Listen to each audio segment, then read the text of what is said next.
Hey, Howdy.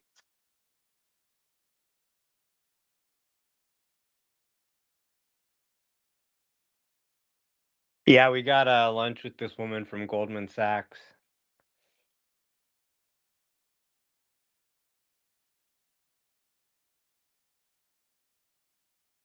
Just some restaurant locally, nothing too exciting.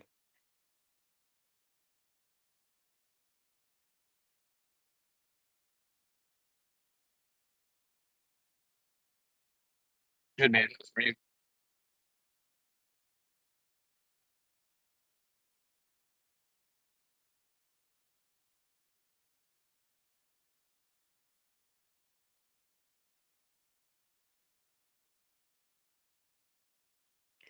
Well, looks like we've got ADAS test drivers outside Chuck Cook's apartment. I mean, sorry, Chuck Cook's house.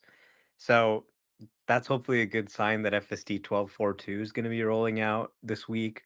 I'm super excited to get hands-free FSD out to people.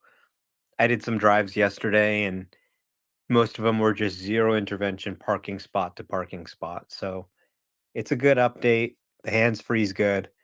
I'm excited to see that get out to more people this week. And looks like Nvidia is now past Microsoft, or going back and forth a little bit, but just about passing Microsoft to be the most valuable company on the market the day after Jensen Huang sold some shares. So definitely something that a lot of people predicted, but it's happened here now. Um, we've been discussing a little bit about Master Plan Part 4 and what that could entail as well. And yeah, a lot of people putting in orders for the Model 3 long range that I've seen as well now that it qualifies for the tax credit.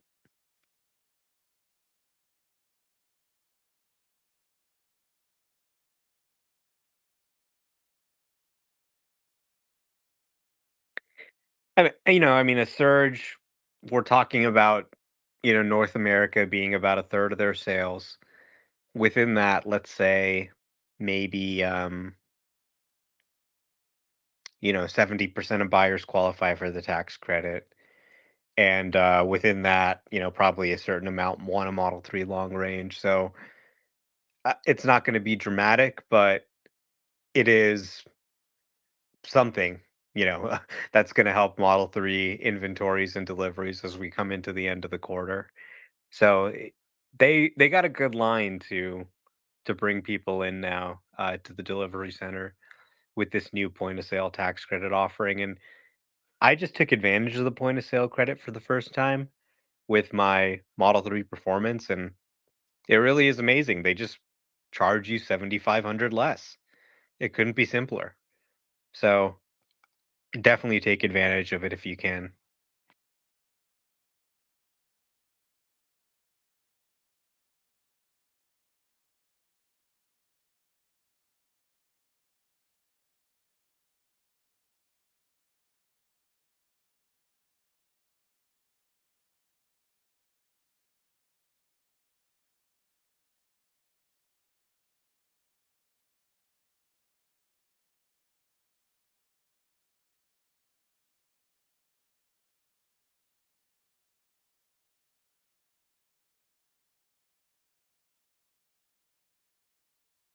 Not a whole lot.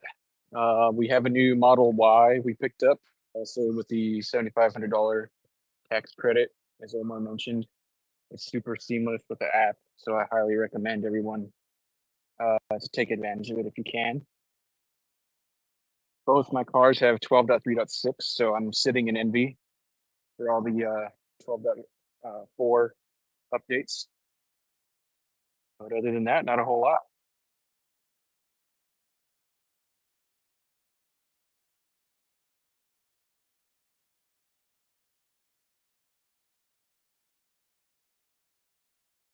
But other than that, not a whole lot.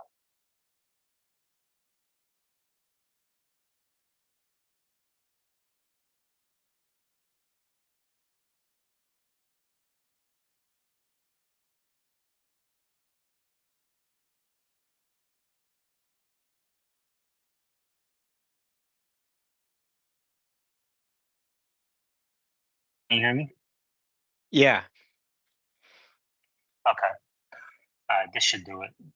Farmer George, please let me know if this is working.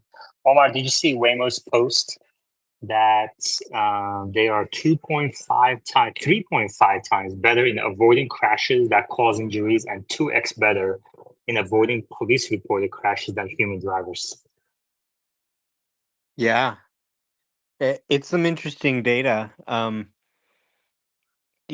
think there's a lot of different ways to look at this data, a lot of different ways to slice it. Based on their post, I calculated that they're about 480,000 miles between crashes, which is pretty damn good. But human drivers are at about I think 680,000 miles or something like that per NHTSA's latest data. So the Waymo vehicles actually do crash more than your average human-driven vehicle across the country. But if you look at San Francisco and Phoenix, then they say that it's actually twice as good as a human. So, I think there is a lot of truth to what they're saying. Um, also without a driver, there's one less person that can be injured. So that's also a huge benefit as well. And overall, I agree. I think they've been doing these driverless deployments. It's been safe, and um, independent experts have confirmed that you see fewer injury causing crashes and fewer police reported crashes. So it's a good sign. Still lots of work to do to expand across the country and drive that even lower. Even 32 crashes over 14 million miles is still 32 that we could eliminate, hopefully in the next 14 million miles.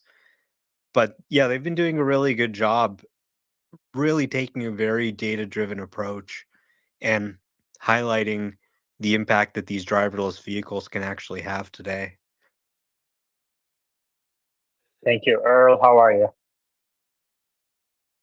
Oh, I'm just great. How are you? Well, no, that's not true. I'm a little bit sick, but Yeah, you are a little bit. I can hear it. Have you it's, tried Waymo at all? have I tried what? Waymo. Th- You think we have Waymo in Anchorage? Well, I don't know. You travel sometimes, don't We you? barely have roads. You barely have roads. Well, I mean, have you not tried it elsewhere? Anyway, what'd you think of the shareholder meeting? I mean, it was exciting. It's nice to see some energy level out of Elon. I don't know if you can pin it on the vote going his way, but he seemed like he's kind of been a downer sometimes during calls lately here and there, and he was definitely fired up and making all kinds of exciting things that are coming down the line, and that's always good to see. I think it's good to not bet against Elon. So if he gets his comp package and he's sticking around, he's probably going to find ways to make shareholders happy. Would be my guess. All right, Edward. Hope you feel better soon. Earl. Hey, I'm going to go catch a Waymo. Actually, I'm going to see Cybertruck. Okay. I really am. 11:30, 2 hours. Hey, Yaman and everybody. I was just wondering if you guys knew anything about the data for actually how many crashes on FSD there are, because I never really hear about that specifically. It's just always this, you know, 15 times, 14 times better, 9 times better than a human driver scenario on all the data. Omar. Well, um, there's probably hundreds of crashes that do still happen on FSD. So let's see, you know, 825 crashes prevented. So there's probably at least 600 to 800 crashes that have happened with FSD on over the last 4 years since it came out. And most of those would probably be, more recently, given that, more people are using it now. But, we're talking about human error. We're talking about situations where someone hit you from behind. We're talking about all kinds of different things. I think you very rarely hear about an FSD related crash, and that kind of speaks to how rare it really is. there is one known fatality where someone was in a car crash, where somebody died and FSD was on. So that's the data we have.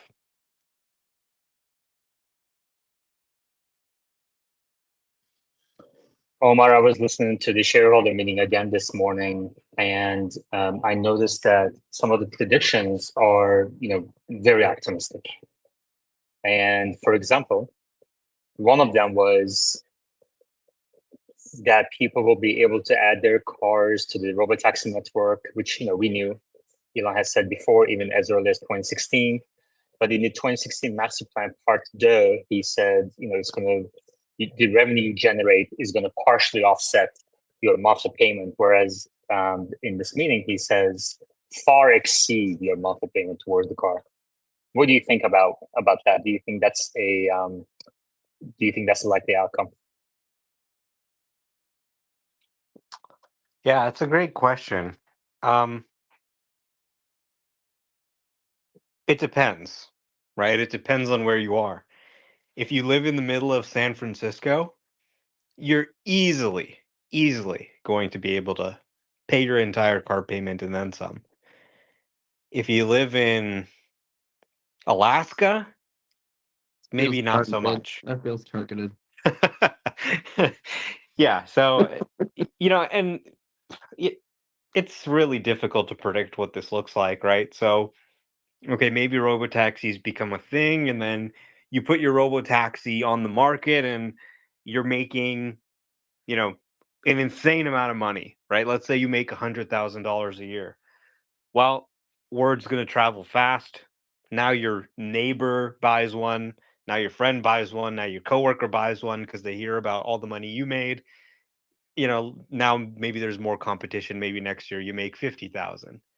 But then maybe because the price is falling, demand increases, and now there's so much demand that you're making, 75,000, even though the market's more saturated. I don't know. It's impossible to predict, and local demand is really going to be something that dramatically changes outcomes from place to place. So I think this is what they're going to do. They're going to create the robotaxi market. They're going to allow people to put cars on the rideshare network and sort of monetize them. But it's obviously very difficult to look at this and be able to project what the earnings really are, right? So can we get people to download the Tesla app and use that instead of Uber, right? Or can we make a deal with Uber or something? Like, if we can't get people to use the Tesla app instead of Uber, then there is no demand. So there's a lot of different moving pieces here. It's fuzzy. As it gets closer and closer, we'll see it more clearly. But so Waymo's been giving 50,000 paid rides a week in Los Angeles and San Francisco. So they probably have some of the best idea of what it really looks like trying to launch a driverless service in a major city and see what the uptake is. But you know, if whether it's you can make $1,000 a year or $10,000 a year, it seems like it's probably still worth doing. And we'll have to see how the market really shakes out. So you said if you're in San Francisco, you're going to be able to make far more than your monthly payment. But isn't the fact that there are more Teslas in San Francisco mean lower revenue per car on the robotaxi network? So, San Francisco is a city where it's very small, right? So the whole city is like 7 by 7 miles. So you're never driving very far. The wear on your tires, the fuel cost, everything, it's extremely minimal. Meanwhile, you have a topology of the city where even walking a few blocks can sometimes be unbearable because you're like walking up some giant hill, right? And then in addition, you have weather, it's cold all the time, even in the summer. People get cold, they want to take a car as opposed to maybe going on foot. So there's a ton of rideshare demand there. There's a ton of very tech forward people. there would obviously be a lot more cars, but there's also a lot more demand. And you have a situation where the density of cars actually makes it so you can call a car and get one very quickly. So that's actually sort of a positive for the service. So, like I said, there's a lot of moving pieces. It's really difficult to predict what this market looks like city by city. And then, you have to know, well, who else is on the market, right? So at the time when Tesla FSD is driverless, what's Waymo doing, right? Have they expanded? Are they much bigger? Or are they about the same size? Their 50,000 rides a week has stayed pretty constant. So they haven't, it hasn't doesn't seem to be going up a ton. Um, but if Waymo is, let's say, 50% of the market, then there's less money for Tesla owners than if Tesla is, let's say, 80% or 90% of the market. So there's a lot of variables at play here. It's very difficult to predict with certainty what a driverless vehicle is going to be worth. Thank you. So we started about half hour early today. If you all could please like and repost the space and spread the word, because I think some people just wait until 2 o'clock. I would really appreciate that. Thank you. Edward, go ahead. Yeah, quick question for Omar. I was wondering if you were personally going to put your Cybertruck, or you have the Model 3 Performance, the new one. Are you going to put either of those on the Robotaxi network yourself? I mean, I don't know if I would necessarily have it just go take random rides from people, but I would definitely have it go pick up my friends and family, do tasks for me. I would ask it to go pick up food for me and deliver food as opposed to using Uber Eats or DoorDash. I would let social media friends probably request a ride if they needed one, things like that. So I'd probably set the access controls in a granular way so that it's not necessarily random people from the public. But if Yuman wants to call my Cybertruck or something, then he has permission to call it or something like that. Thank you. So yeah, I think there's a lot of different ways to get value out of the vehicle other than just giving rides out to people, right? So let's say you pay $10 a day for parking at work, and let's say you go there 365 days a year, or 260 days a year is more realistic, right? So $262 a year times 10, that's $2,600 a year for parking. Now if your car could just drop you off and then go home, then you'd save $2,600 a year without letting any strangers in your car. So really there's an immense amount of value here for any use case you want to throw at it. Giving rideshare rides is really just one job that these vehicles could do. Another job might be like, hey, I want you to go over to this construction site on the other side of town and take some pictures for me with the Tesla's camera. Update me on how the construction progress is going. Or go over here and collect some weather data and send that up. I'm, doing a study or something. So, yeah, I don't think it's necessarily just giving rides. If I had a vehicle that was giving rides to the public, I'd probably have it be dedicated just to that. Luke says in the replies, I can see Tesla offering 10 free rides incentive to all who download the app. I like that idea. I don't think the adoption, once the technology is really good, the adoption will be quick, I think.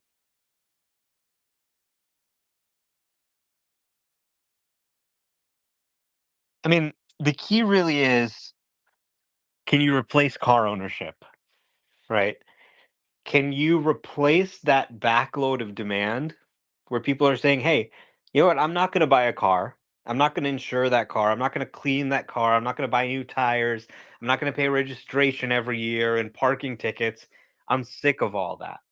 I'm eliminating all those expenses from my life, and I'm going to subscribe to a service or buy rides, and I can just call one whenever I want. And I can open the app, and no matter where I am in the city, within 1 or 2 minutes, a car pops up. And it's so good, I can replace my car. It's actually way better than a car. If you're able to do that, then you're going to have this incredible baseload of demand the market won't be able to supply cars fast enough, even with, millions of these cars coming on the road. If you think about, all the cars you see on the road and moving them to a ride sharing based model, then you have an incredible baseload of demand. But as so long as the product like Waymo today doesn't replace your car, right? I can't replace my car with a Waymo because Waymo doesn't go anywhere or go everywhere I want to go. Then you don't have that huge baseload of demand coming into the rideshare service. And it ends up looking more like a kind of niche Uber rather than a new vision of how we get around our cities. So that I think is really the key. Machine. It's interesting how the thought process and narrative has changed over the past few years. I mean, we had Elon Musk putting out Master Plan 2 and then 3, and now he's moved on to 4, even though he hasn't accomplished the things in 2 and 3. He used to be all about robo taxis, so is the space, and now they've moved on to Optimus, to the point that instead of talking about the great benefits of robo taxis, I come on here and I hear Omar talking about how we can use our vehicles to collect weather data. Wow, I am so motivated. Let's buy more Tesla stock. Well, I mean, the robot can do any type of job that someone might ask it to do, not necessarily giving rides. And, I have heard a lot of people make fun of Elon for a master plan part 4 that's already coming. The rate of master plan seems to be increasing exponentially. But, just imagine being machine. He can't make a new plan until he finishes with his old plan, right? When he says, "Oh, I'm going to have a tuna sandwich for lunch," and he plans that, the rest of his life stops. He can't think any further than that until he finishes making that tuna sandwich. And, the master plan part 1, they said, "Okay, we're going to ramp the Model 3, make an even more affordable car." They launched the master plan part 2 before they finished the master plan part 1. The master plan part 3 was really about scaling. If you think about it, he says Optimus is going to be most of the future value of the company. That's what he believes. And you look at it and you think about it and you say, well, if this works, then yeah, it could be more valuable than the auto business. But isn't it kind of weird that the master plan that is supposed to be like this guiding star for the company, Optimus just doesn't fit into it at all, right? So the thing that is supposedly going to be the most value for the company, it isn't even in the master plan. So I think he does need some way to fit this together. I think you can actually fit it into sustainability, as we've talked about. Like, if the company's mission is to accelerate the transition to sustainable energy, autonomy is definitely going to do that. Autonomy will push a lot more people onto zero emissions rides. And that's going to be really important. And I think it's actually going to be crucial for moving the world to zero emissions transport in a reasonable time frame. And then if you look at Optimus, that one's a little more of a stretch to connect to sustainable energy, but I think you could really talk about, the ability to revolutionize the economy instead of having to sort of go to the store and pick up something. You could sort of make that a one-way trip where there's a robot that goes and drops off the stuff at your house. That cuts half the round trip out, right? Half the emissions. And there's probably some other ways that you could say maybe it fits in, but maybe that's a little bit of a stretch. I don't know. Maybe it's not that important to connect it to the original mission, and maybe you just say it's cool or we have this technology or something. But I think it kind of would be good to sort of bring it back to the original mission and just kind of lay out the vision for what they want to do with this. Machine. Yeah, I can tell you Optimus fits into sustainable energy. An Optimus, all it requires to provide energy for it is some solar panels. That's all it needs for its energy usage. Meanwhile, humans consume all sorts of agricultural, requiring cows farting, creating methane, and all these other disastrous political climate issues. And so, really, Optimus, if you have more Optimus and less humans, or less humans doing things, then you actually could create a more sustainable future. And in fact, maybe that's the devious plan of Musk. is to replace humans with Optimus. Not just augment, replace. And he can do it under the guise of, quote, reducing energy consumption and a more sustainable future. And that's actually his plan. Who do you think can live on Mars? Humans? Does anyone think any humans are really going to live on Mars? Are you really going to live underground? No, but do you know who can live on Mars and doesn't have to be underground? Optimus. It's all in front of you, folks. It's all there. He said it basically. All right, Edward. Yeah, Optimus, in my opinion, wasn't even on his radar until after 2019, maybe even 2020. It's when he finally linked the fact that the FSD computer was capable of maybe doing something, and can they do the manufacturing behind the Optimus? Not whether they can make one. He can make any prototype he said. Basically, it's not about that. It's about the manufacturing process. Yeah, I like Machine's idea that we should just kill people and replace them with robots to reduce emissions. But yeah, I could see SpaceX really putting in a huge order for these things. Like he does have a good point. And of course, making it work in space would be really challenging. I guess you could put like a spacesuit on it or whatever. But if they had like a space friendly version, I think that'd be huge for setting up a moon base, setting up a Mars colony, anything like that.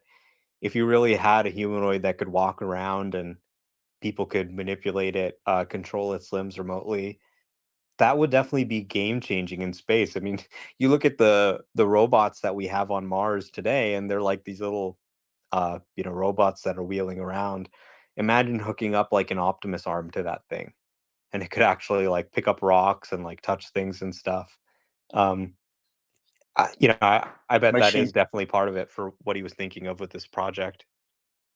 Elon made a prediction on stage and said 1,000 Optimus working in the factories by next year. What do you think? Well, I think we should just congratulate me on being right on this prediction of Optimus. So you think it's going to happen? Taxi. Yeah. You think it's going to happen next year? 1,000 Optimus working at Tesla factory. Yes. Wow. Where are they going to produce them? Listen, you can't pigeonhole me. All of you want to pigeonhole me. This guy's pessimistic. Where are you going to produce them? Well, that's a good question. I don't know if they're going to produce them in Austin or abroad. I mean, they're going to have factories eventually, multiple places, I'm sure. They have to be made in Austin. Where else are you going to make them? So not in California. But they don't have the hardware. They don't have the design ready, and they haven't even ordered the equipment. So how is that going to happen? You listen. 1,000 does not require a high volume production line. You can do this by hand.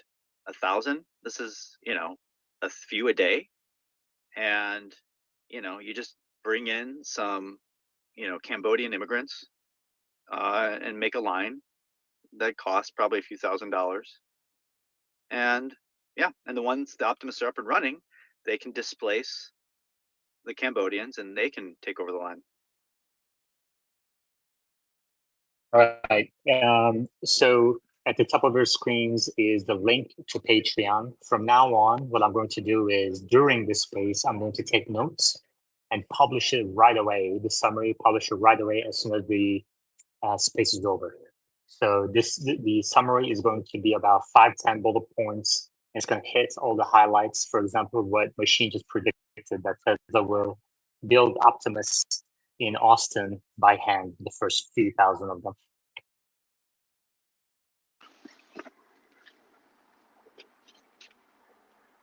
Did you want to add something? I mean, we've seen a decent amount of Optimuses in their video. Yeah, a few, yeah. So you think they can, Omar, do you agree that Tesla can build these by hand in Austin for the next 2 years? I mean, in the initial phases, you don't need a ton of mass production equipment. Like these aren't cars. They can be picked up. They're smaller. They To make 1,000 a year from now, they need to make about 3 or 4 a day. So can they manually make 3 or 4 a day for the next year? They could if they wanted to. Yes. Okay, great. Machine, what'd you think of Elon's prediction? He said he's very confident that the revenue generated by robotaxis will far exceed monthly payments towards the car. What do you think about that prediction?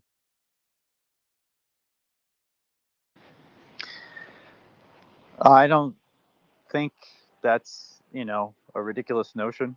If you just allow your car to be a robotaxi for a month. Wow, what happened to you? Wait. You I didn't do you say have like? Did you just buy like weekly what are you calls or talking about? something? Did This you is put your entire net worth in call this is what I'm talking options? about. Like, I have nothing. No. And this is why you guys are so sensitive. You can't logically think through nuanced analysis. Everything's got to be either very good or very bad. And of course, if you have a car that's a fully functional robotaxi, you want to rent it out to the robotaxi network. This thing's earning $1 per mile, doing 200 miles a day. Do I think it can make per month like $500 or $1,000? Of course. Hasn't anyone been doing analysis of robotaxi revenue? Like $500 a month, that's obvious if you let it run out for that. I'm not saying though that that's going to happen in 2025. It's more about timelines. Everyone agrees that if you have a fully functional robotaxi built on a cheap platform, that you can make a lot of money. We all agree on that. So he's just reiterating that in a different way. No, he was referring to the cars owned by people, Tesla owners. And I thought your previous position was that the current cars will never be added to Robotaxi network, hardware 3, hardware 4 cars. Oh, I don't. Yeah, okay. If he's talking about hardware 3, I don't think so. Hardware 4, maybe.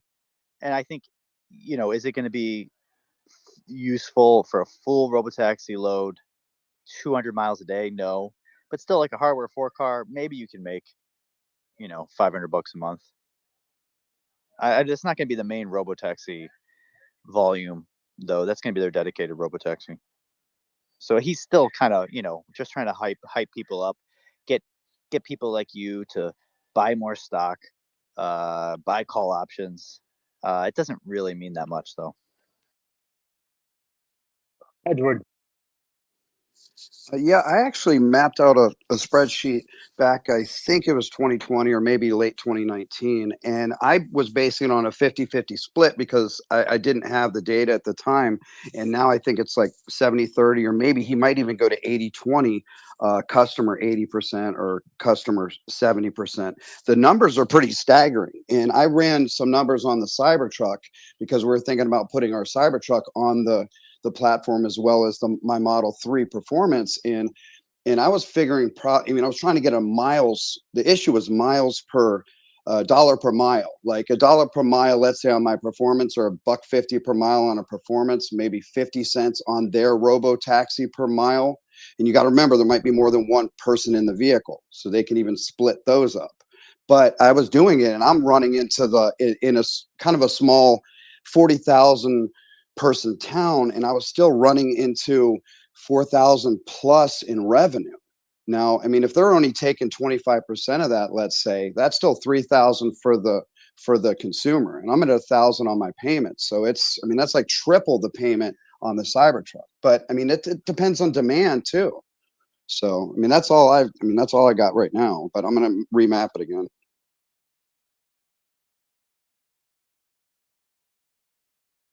Machine, can you summarize what Edward said? He said yes, he agrees with Elon. Yeah.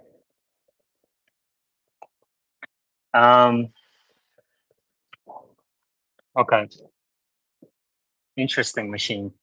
You're turning around. You're coming around quite a bit. You become the most bullish in this space. Listen, I've always said, if you think super long term, then there's a lot to be bullish about, because these technologies that Tesla's working on have some competitors, but it's not like those competitors are more advanced outside of Waymo. You could certainly argue against as well, but not in Optimus for sure. There's not really any competition across all What domains about here, Figure AI? software, hardware. They're a joke from a manufacturing standpoint right now. So, like they could probably do decently well. You said you can competitive. build these by hand for the first few thousand. You don't think they can ramp production? I think Figure can build 1,000 as well. So Tesla's benefit's not the first 1,000, obviously. It's volume production in a few years. So, yeah. Anyways, I'm bullish long term, but that doesn't mean all that's going to be valued in the stock price in the near term. Okay. So, Let's go through what's at the top. So we're changing topics. We're changing topics to 46% of US EV owners want to switch to ICE. Omar, did you see this?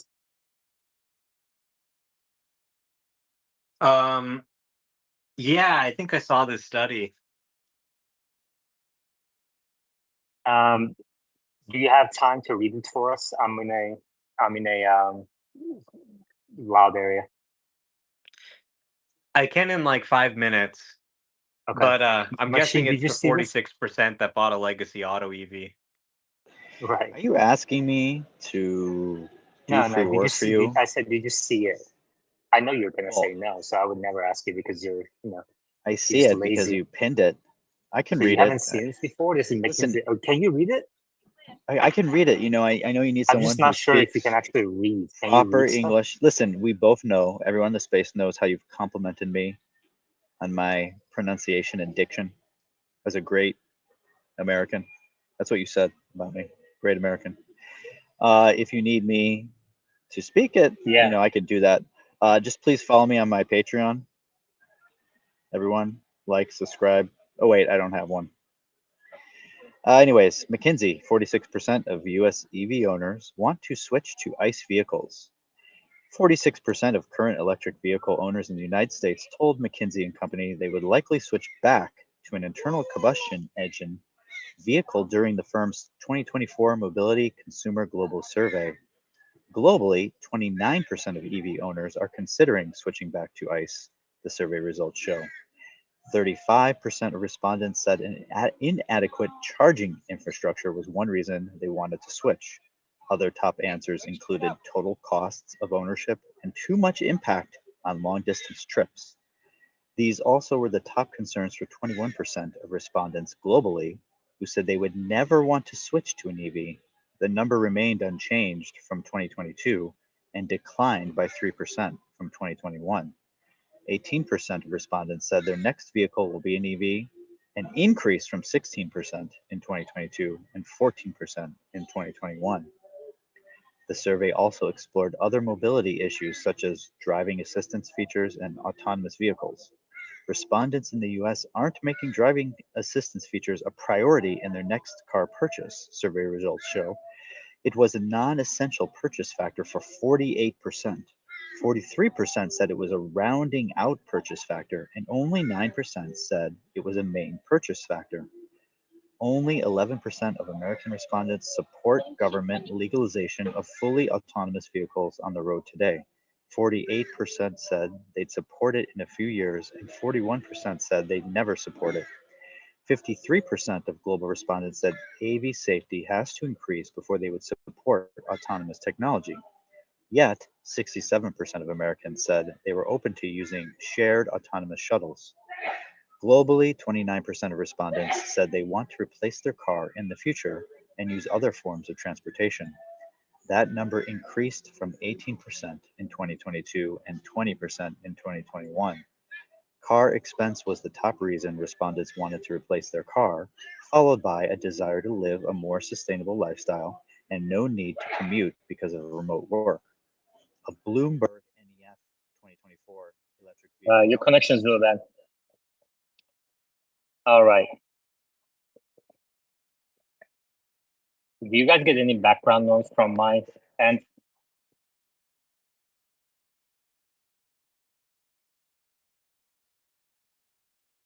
Earl, Yes, do you I get don't any hear background background noise.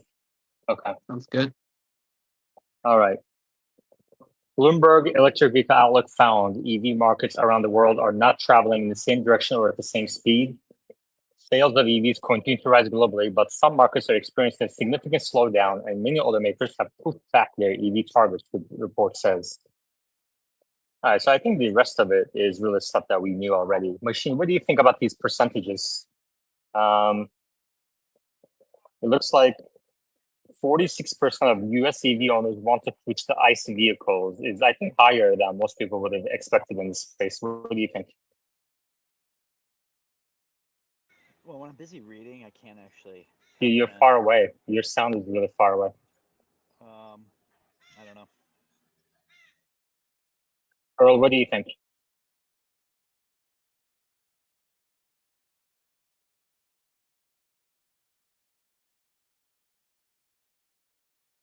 Machine? Was that better? Yes. Yeah, I couldn't. I'm trying to look back where they said what it was in 2022. They were doing that comparison for some of the other metrics. I'm not seeing where they say what that value was in previous years. So I need that context because it may be that's always what the polling is at. It seems high to me, but remember, this is not just considering Teslas, it's considering all the other junk EV makers who had crap EVs and crap charging. And so it's wouldn't be surprised that those people are like, God, this thing sucks. I can't charge. I gotta go to Electrify America and they're all shut down. Like, I don't want to deal with this anymore. So I need to see what that value is in previous years. And if you notice, it seems like they didn't report that. What a coincidence. I mean, in any case, I think it's a very high percentage. And also the statistics around autonomous vehicles is very interesting too. That's way higher than what I would have expected at this stage in autonomous vehicle technology. So it explains, I think, like it kind of supports Elon's decision to steer the company from producing more EVs at a 50% annual growth rate towards shifting towards FSD and autonomy. Magic? Hey, so I think I mean, last time I brought up Hertz and how Hertz sold a lot, and they said that maintenance was a lot higher than expected.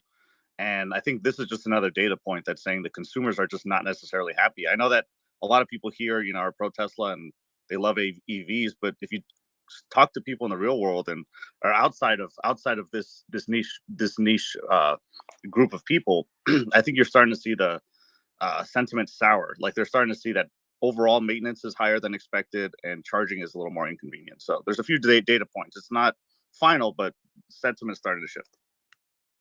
Stefan, you have to unmute yourself. Go ahead. Yeah, I would be curious on what the breakdown would be between Tesla owners and non-Tesla owners, because I can imagine if you can charge at home, an EV like from a Kia or something would be great for local driving. But as soon as you have to rely on an external charging infrastructure that doesn't exist, it would be very difficult. Even if you as a Tesla owner and you can charge at home, you still want to use the supercharging network. And if you don't have that available to you or hadn't had that available to you until very recently, your experience as an EV owner is going to be bad. And the sentiment for switching back to an ICE would be great for non-Tesla owners. But for Tesla owners, I can't imagine that number being anywhere near what that report cited. Yeah, I mean, I wouldn't be surprised. Like you pointed out, it's worse for non-Tesla EVs. I mean, we heard many statistics before, especially from S&P Global, that people from other brands, when they try an EV, a lot of times they want to stick with the brand and they go back to ICE because they don't like the charging network, because they don't like the EV experience from those other ICE brands. But at the same time, Tesla's sales growth has also slowed down. So it's not just a non-Tesla EV phenomenon, I think.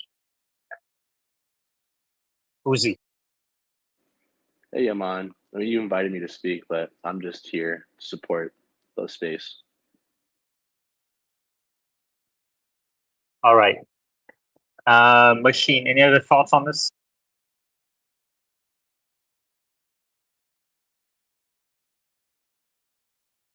Nope. Magic. Hey, so I just pulled.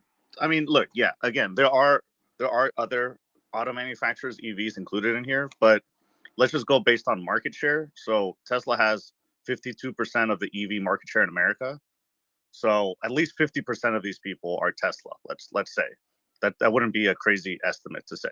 So 23% of Tesla owners want to switch back to ICE if you extrapolate it. I don't think you can make extrapolation magic. I want you to be careful about these things that you kind of claim. You need more sport.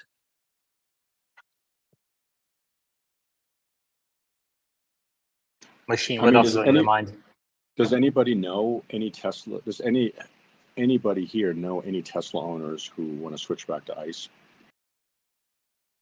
Yeah, I only met one. I mean, I've met thousands of Tesla investors and Tesla owners over the last 10 years. Thousands, if not more than 10,000. I only met one person, and I actually sat down with her over coffee and just, asked a ton of questions. And the reason for her was she was a realtor, and when she forgot to charge her EV overnight, her meetings the following day would be messed up, and she just kind of forgot too often, and instead she switched back to ICE. That was the primary reason. Earl? Yeah, we switched out our. Oh my god, I sound terrible. We switched out our Model 3 for a 4Runner, and though that was mostly an Alaska issue because it's cold up here, and I didn't really have a way to get two EVs here. But my wife still misses the car. She really liked the Model 3. But if we still lived in the lower 48, I don't think we ever would have switched back to a nice car. And I personally don't know anyone who's switched back from a Tesla. I do know some other brands like the Ford Lightning. I knew somebody who bought one up here who, just because of the range and charging, they traded it back in and got a gas truck. But I wouldn't say that's a common thing. I don't know. Maybe I'm in the wrong circles here, but I don't think that's really a thing. I think that people get really nervous about switching to an EV, but you get over a lot of your concerns pretty fast with range anxiety and all these other, like, feeling like you need to have 600 miles of range and all this stuff. And but I just continue to think EVs are superior, and I think Elon's right. Like, it's inevitable; they're going to take over eventually. I don't know what that's going to look like, but there's going to be these markets, such as middle of Alaska with no charging, that probably Yeah, exactly. but people still have them up there. Exactly. I think my key takeaway from this is the EV transition, just based on powertrain, will be slower than we had expected in the last few years, or I had expected. But I think the percentages of people being open to autonomous technology is actually higher than what I would have expected at this point in the technology development. So again, I think that supports Elon's decision to steer the company towards FSD and autonomy rather than building out more EV production capacity. Global EV production idle capacity today, idle capacity is around 40%, which is incredible. We also have Rivian shareholder meeting going on right now, actually. If anybody is, I tried to join, but I think they required a control number, so maybe it's just shareholders only. And if anybody took notes in the meeting, you're welcome to request to speak and share your notes with the rest of us. Did they approve RJ's comp plan? I don't know. I don't know what they talked about. Fisker filed for bankruptcy. I went back to their SEC filings. In the last 10K, they announced that there's a going concern issue. So, 6 months before they filed for bankruptcy, they announced that they had a going concern issue. So, maybe, what do you think is the future of Rivian at this point? Hmm.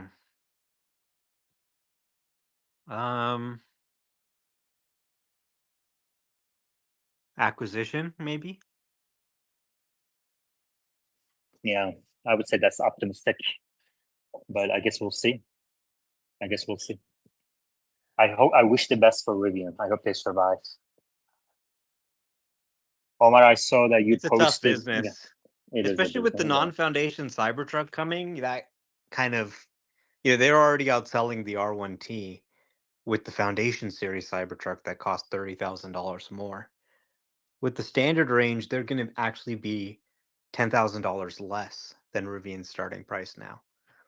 And RJ's guided that they're going to be gross profit positive by Q4, but that gets more and more challenging to do when your pricing environment is competitive, like it is with the Cybertruck. I mean, they're producing a lot of these things and they're going to have to sell them. So, I mean, it's a tough situation. I would maybe um, look at if there's any international markets they could go to, maybe. But it, it's just a challenging environment. They really need rates to come down, much like Tesla.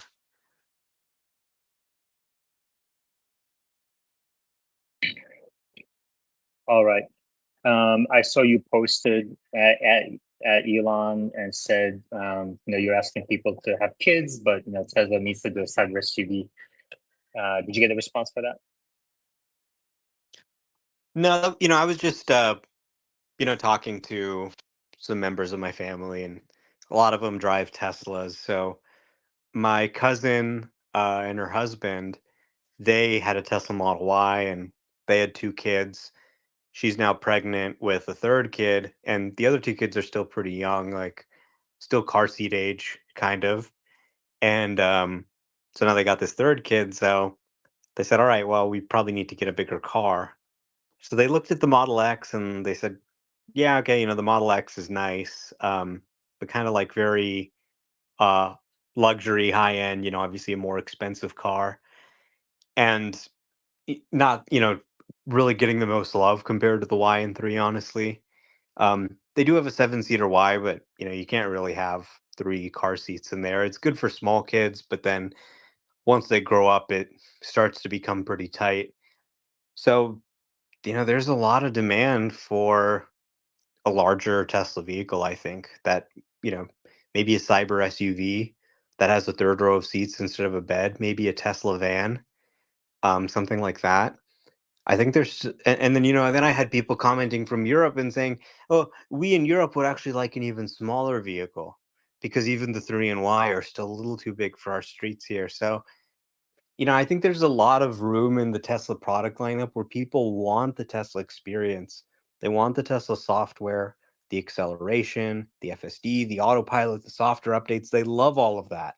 But there's a lot of people who need a vehicle segment that Tesla isn't making yet.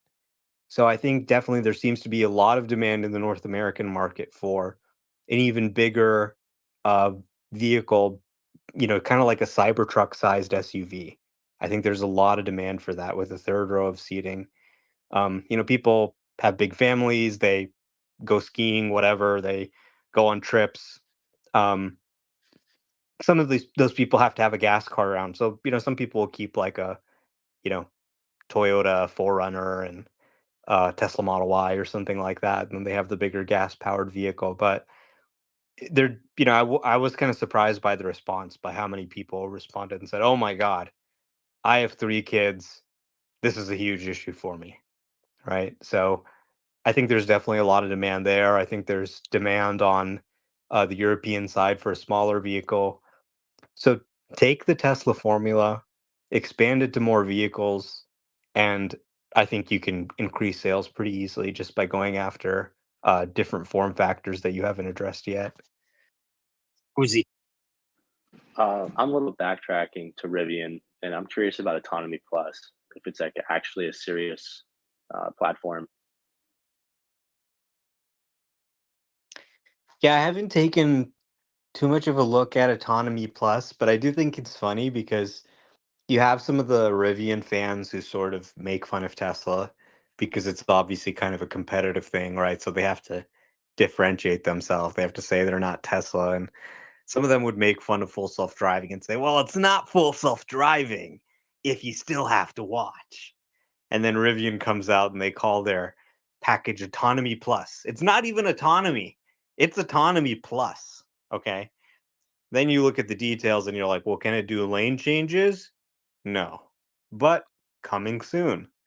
So, if they do get lane changes, that's obviously a good feature to have, but I wouldn't call it autonomy. I would call it maybe ADAS plus or something, but it's marketing. You can call it whatever you want. Tesla called it full self-driving. They're calling it autonomy plus, and it sounds like they're going to actually be trying to develop their own ADAS features. I know a lot of people had talked about Rivian licensing FSD. They don't want to do that, or they have too much pride to do that at this stage.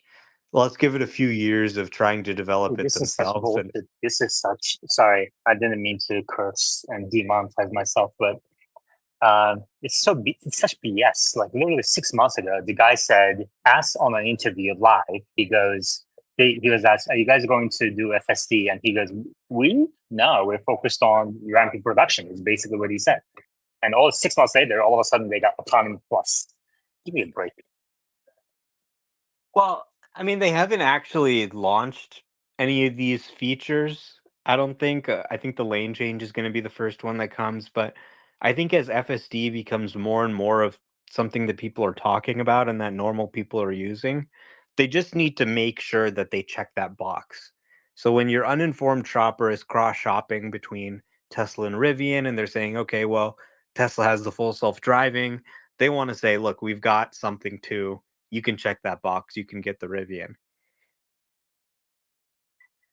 Okay, let's switch topics because this topic is going to get me mad again. Um, what do you think about Nvidia reaching all-time records market cap, all-time highs, surging 5%, 5%, 5% day after day after day, and now passing Microsoft? Yeah, I think it was inevitable. It was easy to predict, and there's obviously a lot of talk when this type of event happens, of this type of milestone. Oh, it's a bubble, it's a fraud. This is the 2000 internet stock bubble. But it is remarkable in how much it's really driven by fundamentals. I think the stock split here and some of the excitement around that is really kind of driving the current momentum and the current price action. But you just sort of look at the fundamentals of the company, and it's not really a situation like the early 2000s where you had this massive amount of market cap for .com companies that wasn't backed up by earnings. It is actually backed up by earnings. So that's kind of what's a little different about this. But I think obviously the expectations for growth continuing, that are priced into the stock are very high. But we have seen very high growth. Now, at some point, and all Nvidia investors know this, it's a hardware business ultimately. It's very boom and bust, right? And this is the boom. And the boom is fun. Last time there was a crypto boom, and everybody was buying Nvidia cards to mine Ethereum and, Doggy Coin or whatever. And Nvidia was selling a ton of cars, and then the bust came, and then prices fell, right? So there's a boom. There's going to eventually be a bust here too. But when is it?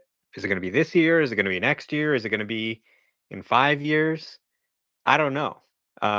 It doesn't really show any sign of slowing right now. So we'll just have to wait and see what happens.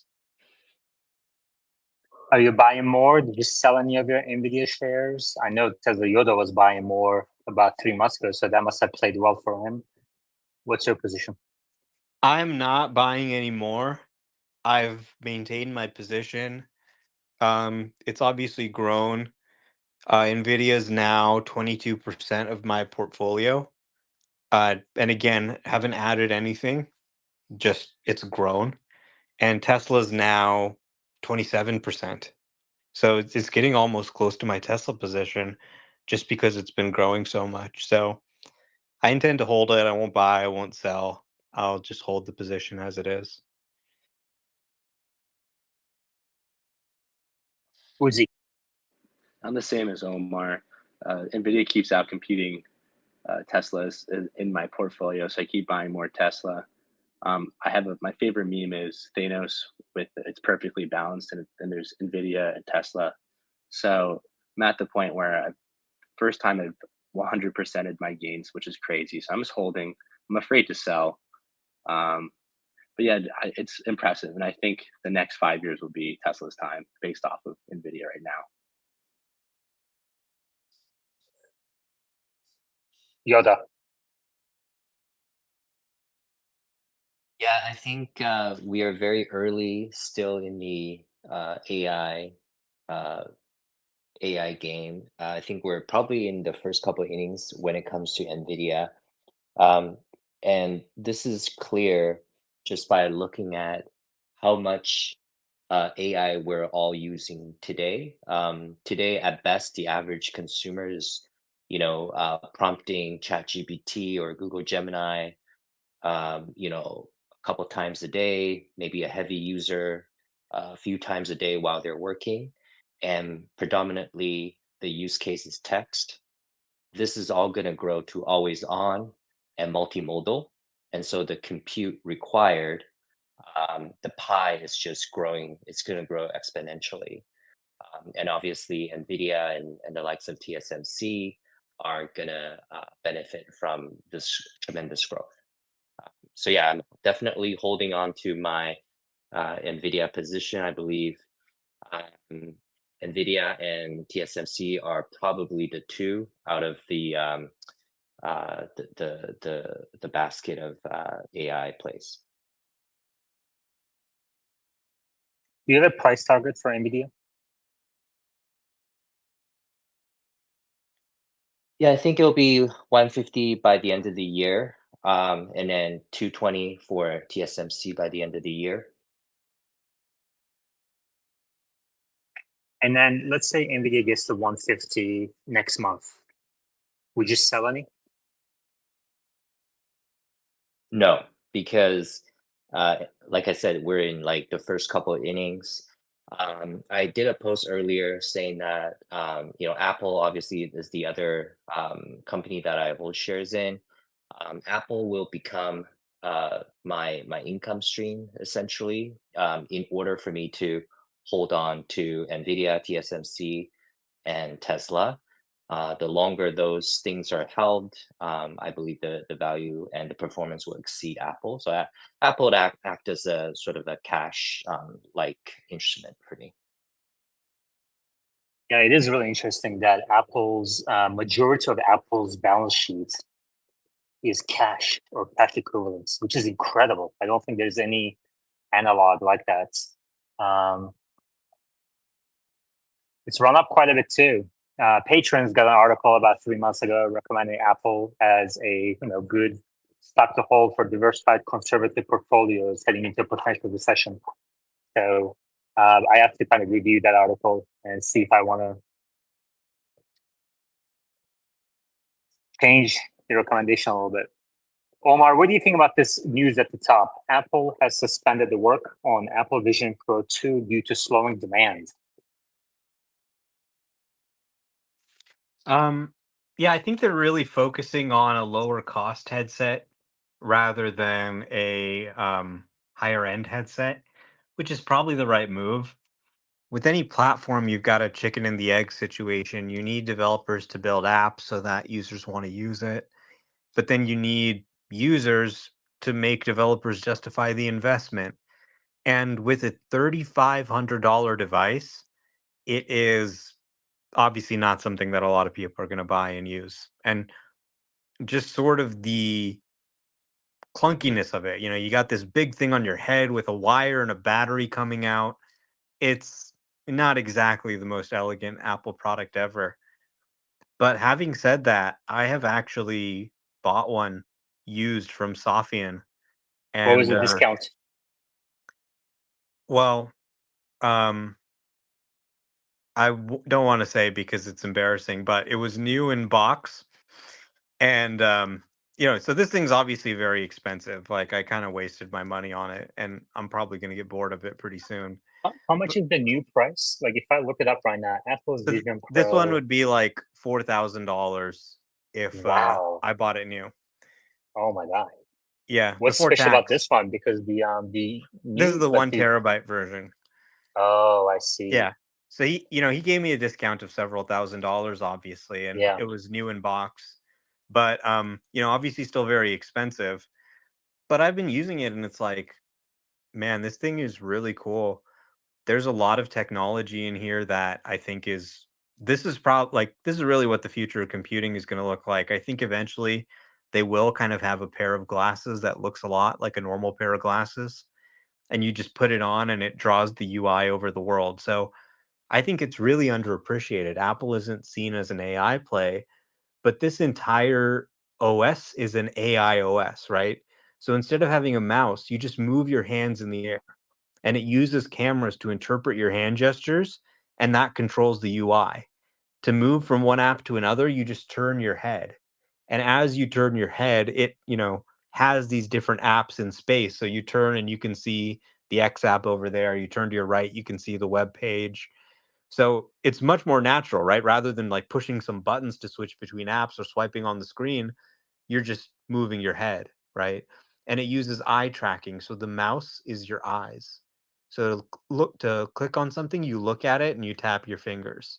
So you're using kind of like these natural movements of the body to actually navigate the operating system using AI. And again, super early, not obviously ready for mass adoption now, but if they took this technology and scaled it into a uh, more mass market, low cost form factor, they have a potential AI product here. I really believe it. I mean, some of the they have obviously their Apple TV Plus. They make their own content, so they have this sort of immersive content where it just takes up the whole view, and you can be courtside at a basketball game. You can be standing right there, and they dunk, and like you've never seen sports like this before where you're right there. I was watching the Major League Soccer highlights, and like partying with them after when they got the trophy, and like you feel like you're right there. Then I went to the NASA app, and they had a immersive of Mars, so images actually from Mars. So they're like, you're on Mars right now, and you can just look around, and it's so realistic. You feel like you're really there. So if you have $4,000 burning a hole in your pocket, it's a super cool toy today to show you what the future of computing looks like. And I've definitely been entertained playing with it. I think if they can get it down to a lower cost form factor, um, people will, I think, buy a future version. How much? Yeah, and I How just much? looked at eBay, and you can get a couple months used one for about $2,500 on eBay. Stefan. Yeah. How much 3D content is available? I mean, you saw the highlights, but can you see NBA games yet, or any other sporting events that There's live? actually a decent amount of 3D content. Disney has taken all their 3D movies and put them on in Apple, native Apple movies. All the movies you have there, if you've bought any movies and they're available in 3D, you get the 3D for free. So they actually have a decent amount of content, a decent amount of apps. You can also run any iPad and iPhone apps in the sort of virtual reality environment. So it's a pretty strong, probably the strongest content ecosystem we've seen on a virtual reality device yet. Because I'm curious what the requirement is to. Uzi. I'm curious. I agree with the form cost question. I was gonna get a VR headset for my birthday. Then I went instead of Apple. I was considering Meta because it was about 1,000. But then the next thought was that this is just self pleasuring. So if there's any value to it that I'm not getting, I would be tempted more and more. It's just not clear what I would do with it, except for self Okay. pleasuring. Every Meta headset I buy, I buy it and it eventually ends up in a drawer within like a week. It's super cool, but then there's nothing to really do. We're changing topics. Yesterday, I put out a post that said, "What would you like to know about Tesla?" And I got dozens of replies to it. One of them from Brian McCormack, who is a very strong supporter of the space through Patreon. He asks, "What will be included in Elon's next compensation plan?" Omar, do you think it's too early to start speaking about next compensation plan? I'm not sure if there's going to be a next compensation plan per se. I would be in favor of a deal structure. So we've done a comp package with Elon twice before. We gave him a 2012 comp package, which required him to get the Model 3 up and running, and he did that. We gave him the goal of $650 billion market cap. He achieved that. Even after the recent correction, they're still in that ballpark. So, I think Elon likes games. You give Elon a game and he tries to win. So I would definitely be in favor of another incentive structure that, for example, aligned Elon getting to 25% with the actual shareholder return milestones. But I'm not sure if that's necessarily feasible. So we may have to do some other type of structure, super voting shares or some acquisition or something like that to get him to 25%. Okay. Another question by Jennifer Strahan. She asks, "All I want to know is when I can order Optimus and when it will be delivered." What do you think? Well, they mentioned that they were going to start production to get into the factories next year. So, assuming they finalize the design next year and started production, I could see them maybe start taking pre-orders in the year following that, and then hopefully start production for consumers. Within at least a couple years from the time they start taking pre-orders, similar to their vehicles. It's possible it could be even quicker than that, but a robot is very new, so I expect there to be a lot of challenges and new problems they face. Even things like distribution, selling them, financing them. There's going to be a lot of new stuff to set up there. All right, we started today's space a little early due to scheduling. You can go back and listen to it early on to various topics that we discussed. We talked about robotaxis, we talked about Optimus, we talked about Rivian, and a bunch of other topics as well. We have 20 minutes today, 20 more minutes. If you have any questions, please request to speak. Alphabet asks Omar, now that the vote has passed, everyone's looking what will turn Tesla's earnings decline around. Do you think margins bottomed in Q1? I think rates need to start coming down before the auto business improves, and they're not, at least not anytime soon. So it's going to be tough. In many ways, the situation's actually getting worse. Inventory's at record high levels. A lot of people in auto retail are concerned. So I don't know for sure that margins have bottomed. Tough business indeed. I mean, with all the excess capacity around the world on EV production reaching like more than 40% excess capacity in some countries is amazing. That's going to pressure prices and margins until interest rates come down, like you said. So you're welcome. Hey guys, what's going on? Nothing much. Any breaking news, or just join us for just to hang out? Just popping in. Nothing going on. Perfect. Welcome. Northern, go ahead. Hey, I posted a photo in the comments under this space of something new to me at least, in the Tesla app on smartphone. So if you drill down into a supercharger location, you can see pictures, and one of them has a picture of an Electrify America charger. Okay, this is inside the Tesla app, and some other locations they have random photos, and it's sort of weird. So I'm wondering, does anybody know where they're pulling these pics from?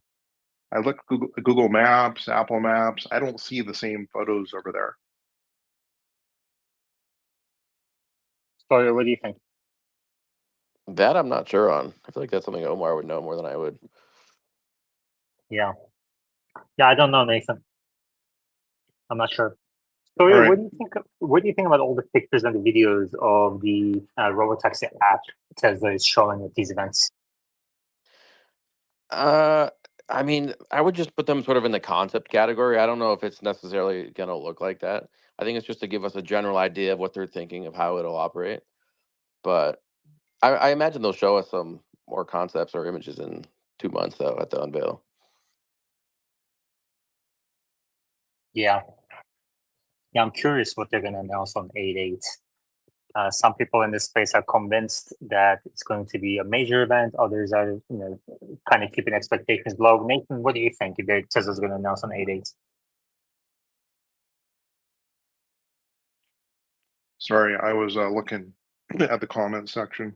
Say it again. What do you think Tesla will announce on 8/8? Yeah, I don't feel like I have anything to add to that. I'm just listening to you guys to take on that topic. And yeah, just be repeating what you guys have already said. Okay, thank you. Tesla announced today that they have begun deliveries of the updated Model 3 Performance in China. Sawyer, in the US, Tesla Model 3 now qualifies for the $7,500 tax credit, as I learned from your page. Do you think this will increase orders in a material way in the coming months? I would think so. I mean, I've already gotten DMs from people saying they've finally pulled trigger because a lot of people have been wanting this to happen, but $7,500 difference is quite big, especially at that price point. So, and now that it's $39,990, which is why Tesla reduced the price by $250 the night before, I think it's to get under that $40,000 sort of psychological price barrier, and I think it should do very well. I think it'll be interesting to see what the mix is of sales now that the both performance and the long range are eligible. I imagine that some people, because there's only a $1,000 price difference now from the rear wheel drive to the all wheel drive. So I imagine a lot of people will just be upgrading to the long range if they were even considering a rear wheel drive, which should help, the Model 3 trim ASPs for Tesla. So that's good. It's kind of interesting, right? I mean, I got asked this morning about that price differential being just $1,000 between rear wheel drive and the long range. Do you think Tesla will cut prices for the rear wheel drive, or do you think it's going to stay that kind of small differential? It'll probably just stay. I mean, maybe a little bit, but for the last like 6, 7 months, the difference between like a Model Y long range and the Model 3 long range when the three didn't qualify was so weird. Just all the pricing systems. So, and they seem to be fine living with that. So, I think they'll probably just keep it. All right, Lauren.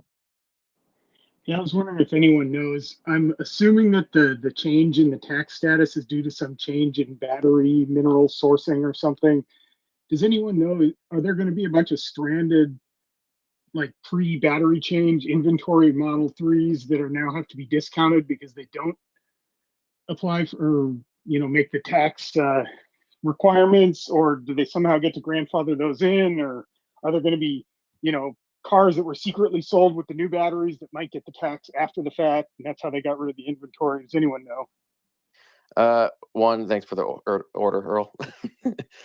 Second is so not everyone obviously qualifies for the tax credit or the rebate rather. So I think Tesla will just allocate some of those other older models for the people that didn't through the ordering process select that they wanted the rebate. So I think they should be able to get through that inventory no problem. But if not, they can just discount it a little bit maybe. But I don't think it will be an issue. Jimmy. Does anyone see the future of Tesla just dropping rear wheel drive production and just going all wheel all the time? No, because I think a lot of places, especially if you live in California, a rear-wheel drive makes the most sense. A lot of all-wheel drive tends to be for, the northern countries or places with snow, or if you just want, longer range and better acceleration. But I think a rear-wheel drive makes sense for a lot of people.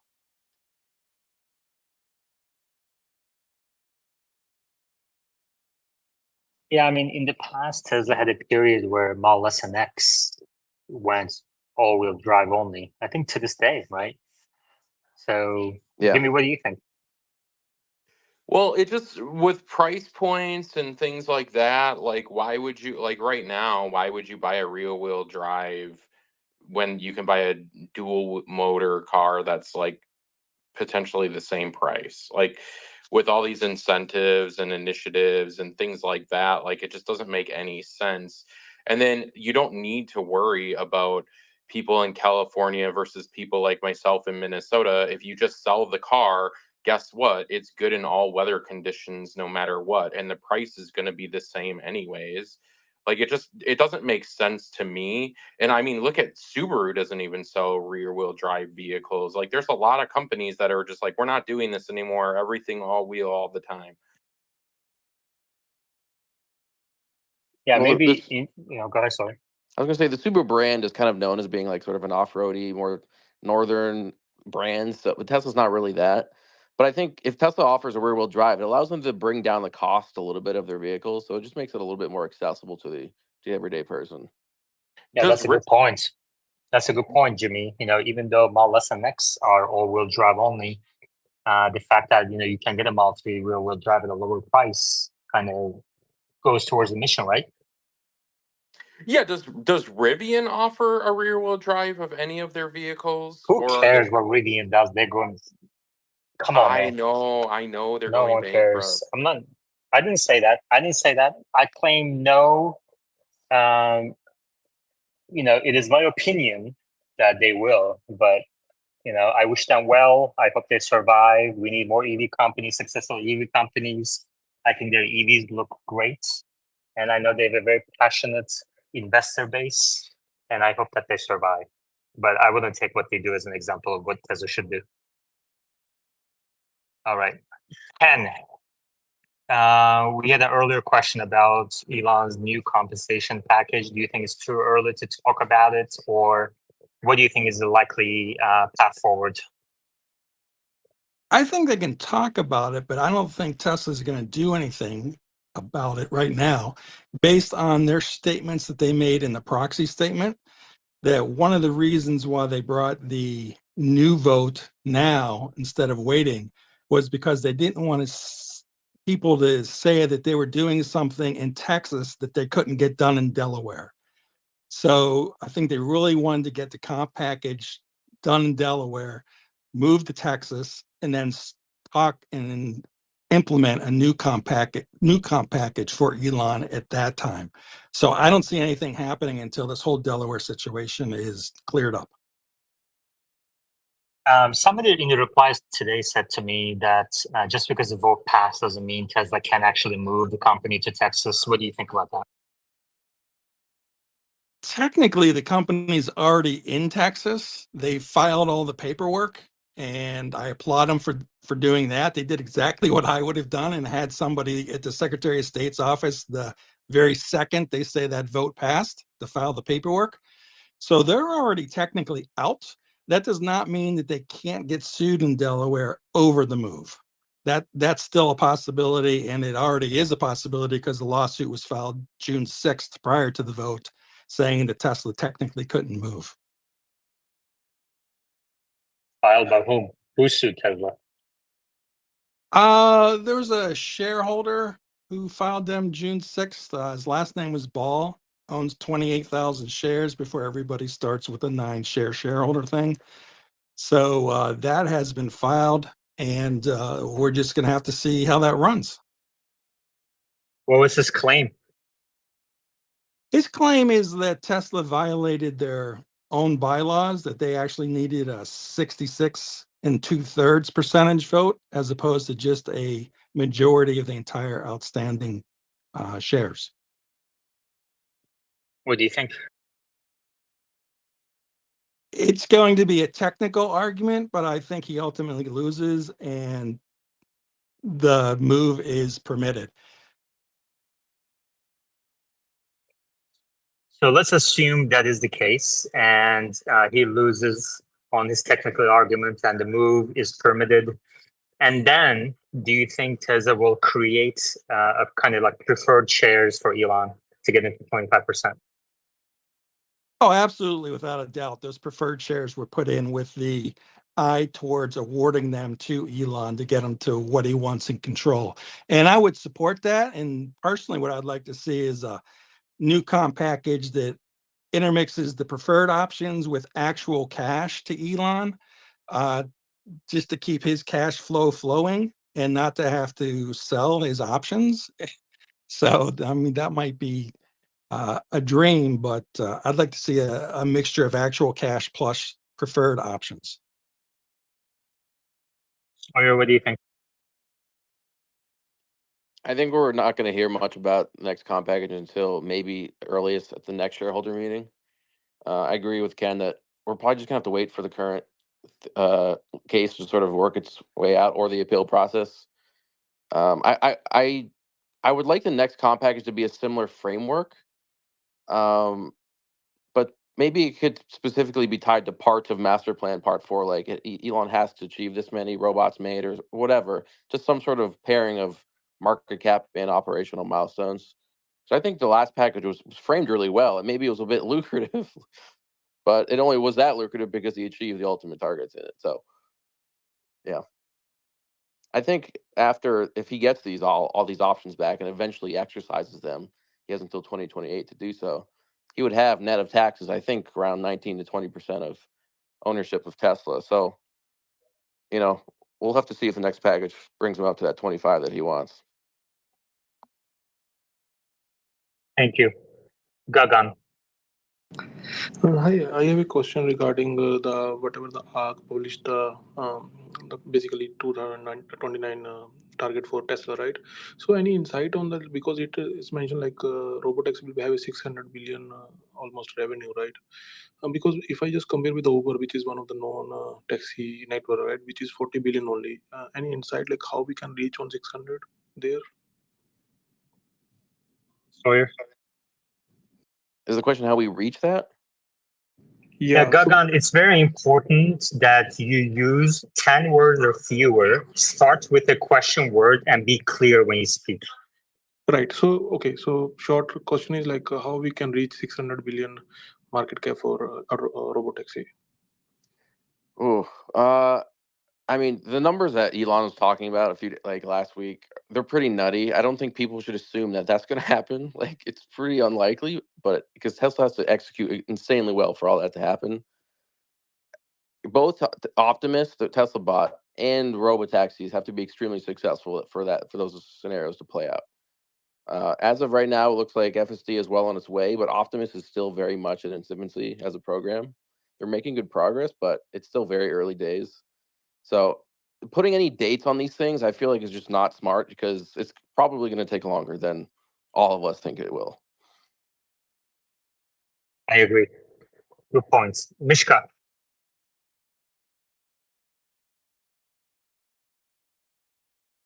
Hello, can you hear me?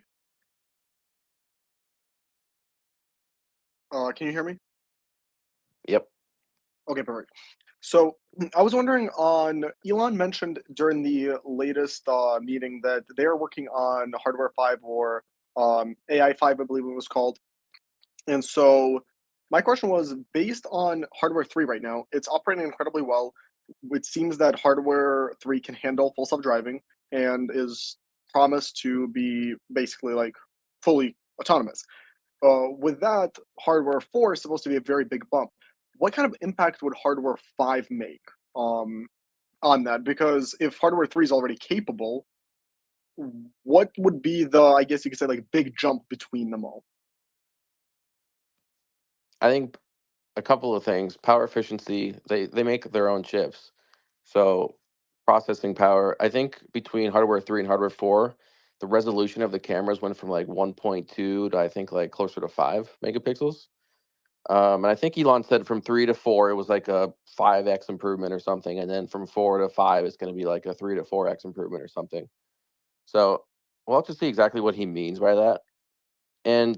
But I think even if you have hardware 3, you shouldn't like worry about having FSD. It's sort of Tesla's sort of similar to Apple in that they support their cars and in Apple's case phones for many years. Like I think Apple does like 7 years. And even to this day, hardware 2.5 cars are still being supported. And those came out, I don't know, 2016, 2017. So should be fine. Vias. Hi, can you hear me? It's more likely than not that we can all hear you, so no Yeah. need to say that. Yeah, I'm gonna start removing people if they ask, can you hear me from now on? They won't be able to ask their question. Any other questions, please request to speak.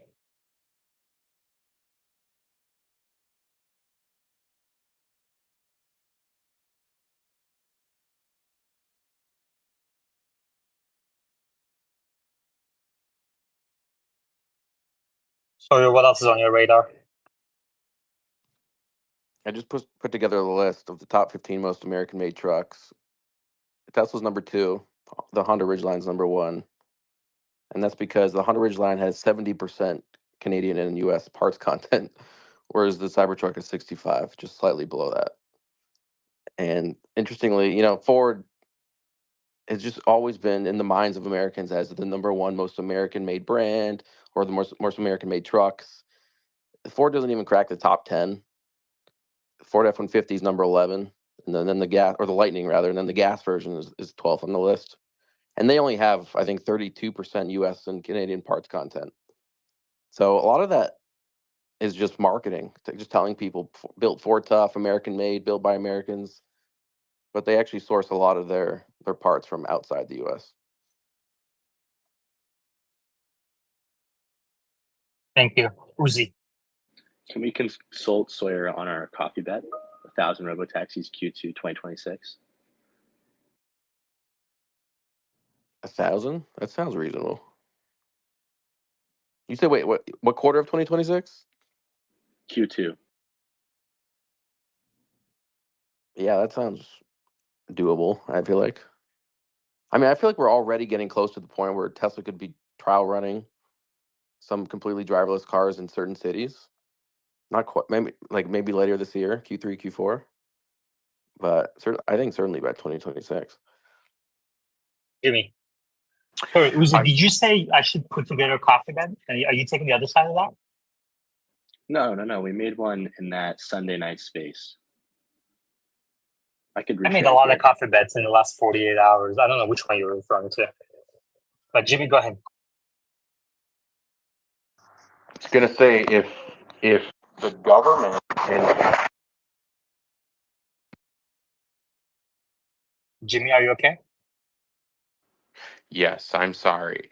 I was saying if the government and Tesla could come to an agreement and make a contract, they could sell every Model Y for years to the US government for police cars and different squad vehicles because then they would last longer. They're easier. They don't have to include fuel cost into all of these different precincts or, offices. It would just be phenomenal. So I think Tesla should be on the horn and they should be calling the US government, making deals with them. And that would knock the F-150 off of the chart. Yeah, actually, I sort of talked about this in, I think it was May last month. Um, the Bargersville fleet, they purchased 13 Tesla police cars, and that saves them, or taxpayers rather, about $80,000 a year in fuel costs compared to gas-powered police vehicles. And because of this, the town is saving enough on fuel for 2 additional officers, so they can hire even more people.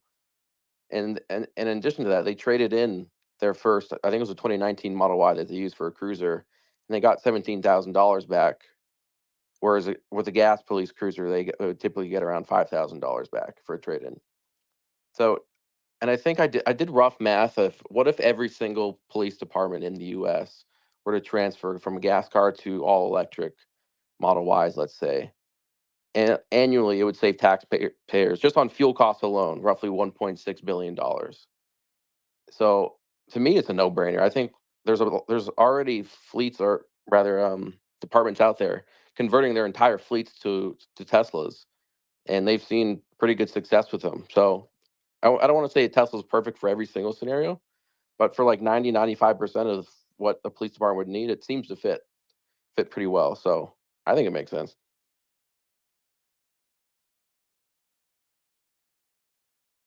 I also think if you get into Cybertruck, you are taking off vehicles that are meant to be damaged. So, for instance, they pivot a lot of different cars on highways. They use them to hit other cars to stop people from fleeing.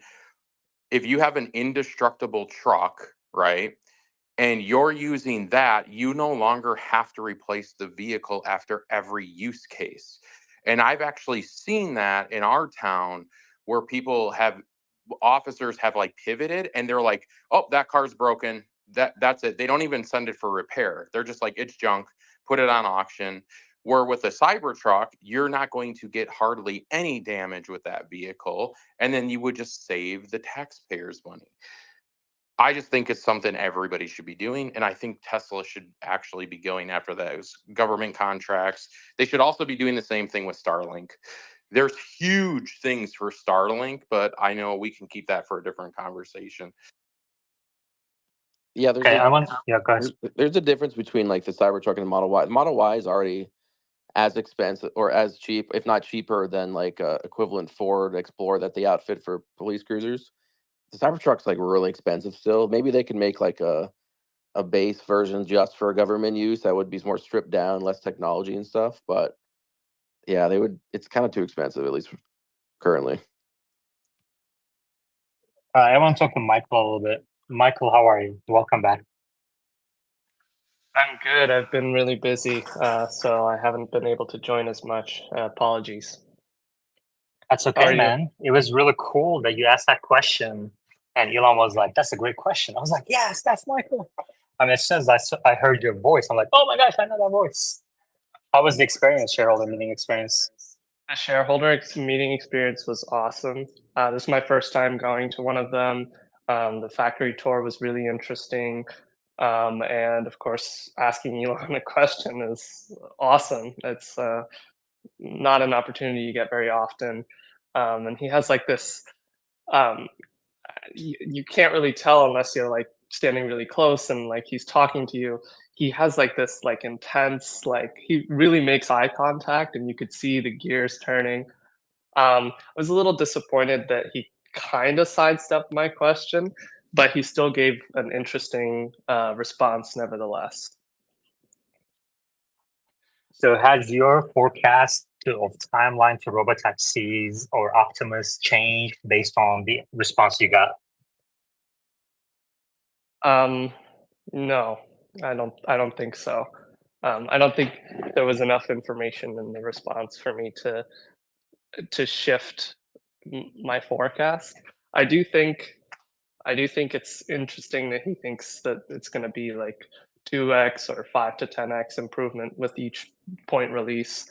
Um, we'll see how that plays out with once they release the 12.4.2 and we can see that data on that public tracker that we've all been looking at as the best benchmark that we have, albeit with a lot of drawbacks. Jimmy. I was going to say, Michael, for the people who have not heard your question, could you repeat the question and then what Elon responded back to you? Sure. So my question was basically with scaling compute, training compute, inference compute, and training data, how much do you need to scale each of them for each successive 9 in reliability and FSD? And Elon basically said, we look at this every day at Tesla, every week or something. We're collecting a lot of data, petabytes of data, and it's very difficult to get a training cluster up and running. And that in between each, that you should think of 12.1, 2, 3 as version 1, 2, 3 rather than 12 dot because there's a lot of change going on in between, and he expects 2x at a minimum or 5 to 10x improvement between each version. He rambled for like 7 minutes, so there was a lot. He said that they were getting close to zero static object collisions for I'm just reading off my notes. And then as the system gets better, it gets harder to figure out which AI model is better. So they actually have to evaluate it in shadow mode across many vehicles that don't have FSD. And that they're seeing that sometimes the neural nets will eliminate one problem, but also create another. So they need to watch out for that. And so validation rather than compute is the new constraint. And they also use simulations to test this. Okay, And good. particular intersections like Chuck's left turn, and then Chuck was standing up and saying hi. Yeah. Yep. They need more people to use FSD, basically. They need more disengagement data, they need more miles. And this need is going to increase by orders of magnitude as they move forward. Michael, have you changed any update to your production deliveries forecast for Q2? Yeah, so I think production, is actually going to be under 410,000 at this point. It's looking like there was some slowdown in Shanghai.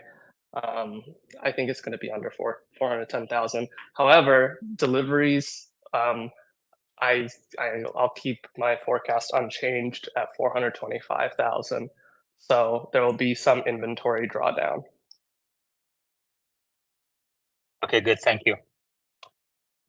Very good.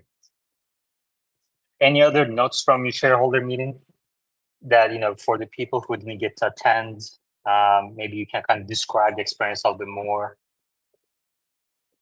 Yeah, so actually, for the people that didn't get to attend, I think it would be interesting to talk about the factory and what the factory tour looked like. So we got to see the Cybertruck and the Model Y production line, the final assembly line. In the distance, you could see Model Y body in white, but we didn't get a closer look at that. But the final assembly line is very clean, very organized, very deliberately. Everything is very deliberately spaced, and it's just so organized. It's crazy.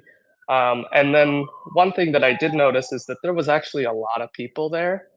And at first I was like, huh, this isn't as automated as I would think. But this is the final assembly line. This is the entire reason that Tesla wants to do unbox the production process, because the box production process precludes a lot of automations that they have they move the cars on automated vehicles. They do large manipulations with the vehicles, automated, but the final assembly is very highly manual. Okay, good. Thank you, Michael.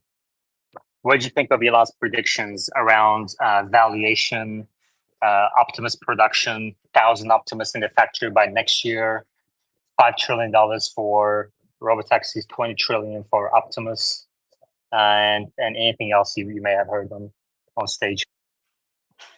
Yeah, that was an exciting kind of a proposal for sure. Put it in a comp package and get it done, I guess. Who am I to say that that's impossible? I think that's certainly ambitious. I thought it was very interesting to hear him talk about it and kind of put a number to it.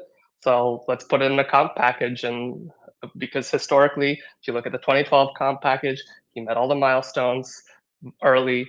If you look at the 28 comp package, he met all the milestones early. So to me, honestly, write it down and make Elon play the game, and we'll all win. So that's That's a great perspective, Michael. I really appreciate you being on the speaker board. I think you add tremendous value to the space, and I think Elon's response to your question is well earned. Congratulations, Xander. Hey, Alan. On the unboxed part, I disagree a little bit that it's about automation, and I just walked in, so perhaps I didn't hear the setup. I see it as you can actually throw more people at each individual process and get more humans doing stuff around the different components, and then put it all together with automation. Just thought I'd add that. Thank you, Xander. Xander, any comments on the shareholder meeting?